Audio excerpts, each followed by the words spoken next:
Alright guys, before I entertain you guys with the battle that I have to showcase you guys later on in this particular video, I just want to cover something really brief. I'm going to be straight to the point, in and out, right? So first of all, I rarely like to come out my mouth and say stuff or say what I'm really feeling, but alright, I don't get where people get the ideology that I blow at this game. I will destroy you. 1300, once you hit 1300, then you talk smack to me, alright? Then you talk shit. Other than that, everybody peeking at page 14 coming in, oh, you a pincer and all that other jazz, can take a back seat to the baseball stadium because y'all not going to be able to keep up with what's going on in center field anyway. So, boom. Yeah. But my point is, I don't blow. And probably the people who are telling you that I blow can't even reach page 6 or anything like that on the Smogan Wi-Fi. So, double check your sources when anybody tells you to talk smack to you. That's what goes with anything in life, alright? Remember, guys, lead. Don't follow the next idiot.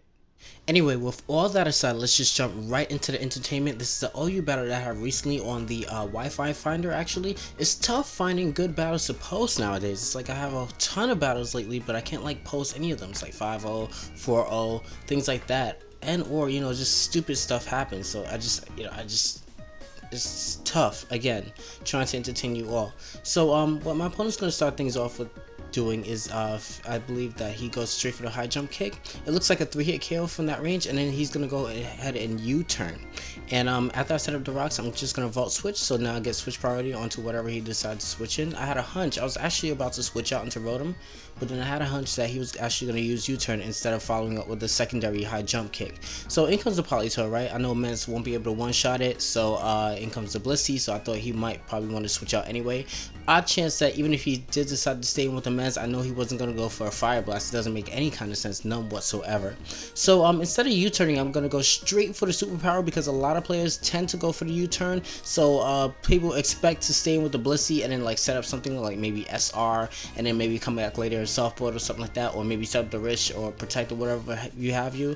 But I just decided, hey, I'm just going to go straight for the superpower. I know this guy has Latios and Solomon's left over, so I know even if the one of those two threats did decide to come in, it would have taken a lot of damage. So, well, not a lot of damage, but a decent amount of damage, considering that I am choice banded. So I'm just gonna go out into my Politoed. So he makes a good prediction, knowing that I wasn't gonna stay with the Scissor. Why else bring a Latios into a Scissor if you don't pack the HP Fire actually? So it's in the rain. So in comes the Scissor after the Ferrothorn comes in. So I'm thinking like, okay, he might probably not want to stay in with the Latios, and I'm just gonna lock myself into U-turn, thinking that he might probably switch out because I'm just gonna change my moves up on him, because the first time that I did bring in Scissor, I went straight for the superpower, but I'm just gonna switch up on him because I didn't want Menace or anything like that coming in. But then, he has a few amount of switches that he can do with Ments actually, just considering that it doesn't have Roost or anything like that. So he's just going to go for the Leech Seed as I switch right out into my Fortress, which is great. I'm thinking that he might probably have the Stealth Rock. It's not known to me at the moment, but his Blissey was actually the carrier of the Stealth Rock. This Ferrothorn just happens to have the Spikes and the Leech Seed to add on to the entry hazards and or residual damage. But I didn't know that at the time. It was completely, I'm like, okay, I just got to keep Fortress in so that he doesn't get up Stealth Rock up, so that it doesn't hinder my D-Nice multi-scale from activating.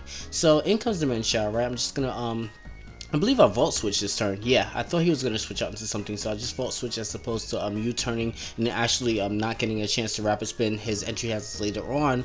If he decides to come in with a threat, kill off my Ferrothorn, and then I'm stuck at Ferrothorn, which would still be able to get up Spikes and or Elite Seed or Stealth Rock or whatever like that. Remember, ladies and gentlemen, I did not know yet that Ferrothorn, I did not figure out that Ferrothorn wasn't the carrier of the Stealth Rocks on his team.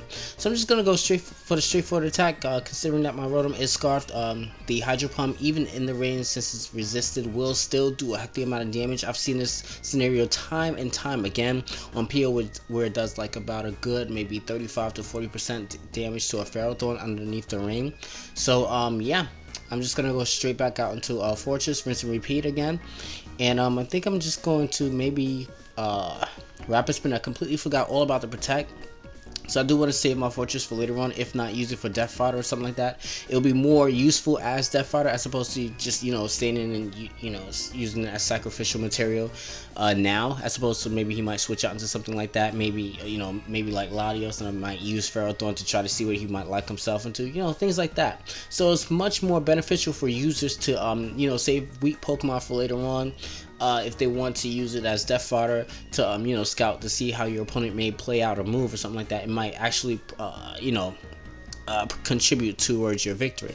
So I decided to go to use superpower on my scissor as opposed to going for the U-turn like I initially did. I know superpower would one-hit KO the Ferrothorn, as well as anything else on this team won't like a superpower as much. I mean, Latios is already taking a little bit of damage. Mence comes in, takes Stuff Rock, as well as a bandit superpower. I mean, nothing's really gonna like it. So in comes the scissor.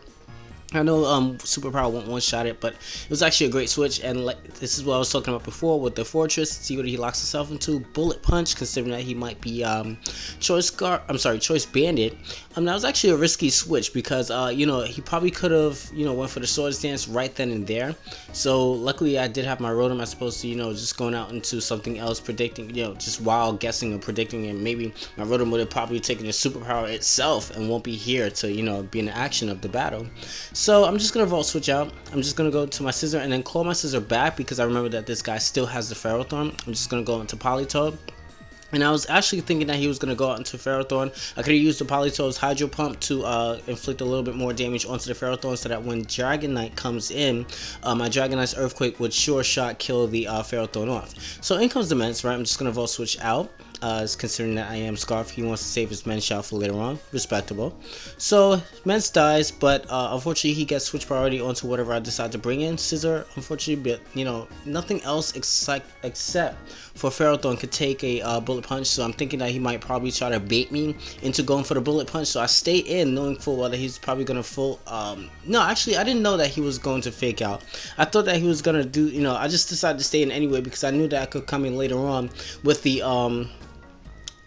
scissor, even if I do happen to take, what is it called, the Iron Barbs damage from Ferrothorn's ability. But anyway, I make a great play, decide to go for the switch, the trick, and switch items. That's actually what I wanted to say. And switch items, giving the Ferrothorn a Choice Scarf. I'm just going to hit this thing with the Hydro Pump. I think it's respectable for him to go for the Leech Seed, so that's what he does. His own leftovers affords me a survival this time around. I'm able to get a secondary Hydro Pump on the Ferrothorn, and you'll see that that will pay off later on, as opposed to just making a hasty switch onto Scissor, and then having to, you know, probably Bullet Punch or something like that, predicting the switch, and or Superpower or something like that. I'll be at a disadvantage as opposed to, you know, if I just happen to stay with the Rotom and inflict some damage onto it. You'll see. It doesn't make sense right now, but you'll see what I'm talking about later on. So Rotom bites the dust, right? In comes the Celebi. I know this guy's lacked on Leech Seed, so he doesn't want to necessarily sacrifice his Ferrothorn just yet. So he's just going to switch, and whatever he decides to switch into, I'm just going to U-turn out and probably get switch priority out. So actually I thought I was going to U-turn because I was thinking like, okay, the rest of his guys are Menshao and Latios and Scissor, so I'm thinking, okay, HP Ice would do, you know, super effective damage to two of those threats. You know, I know he was going to switch out, and neutral damage to the other two. So he fakes me out, goes to the U-turn. I am special defensive as well as HP bulk, so I am going to be able to survive it, barring that U-turn isn't stab damage coming from a Menshao on a Celebi. So I'm just going to go for the U-turn myself. And I knew he was going to go for the U-turn, so I'm just going to probably get switch priority here and go back out into Scissor, which is great, and then actually switch right back out because Scissor's at a range where I have to desperately go for the Bullet Punch in order to finish up the Latios. I thought he might assess that and go straight out into Ferrothorn, meaning that later on if I want to bring in the later on if I want to bring in the Scissor, I can't necessarily do any damage with the Scissor because the spikes damage will accumulate and finish off the Scissor. So here's what I was saying with the Hydro Pump damage.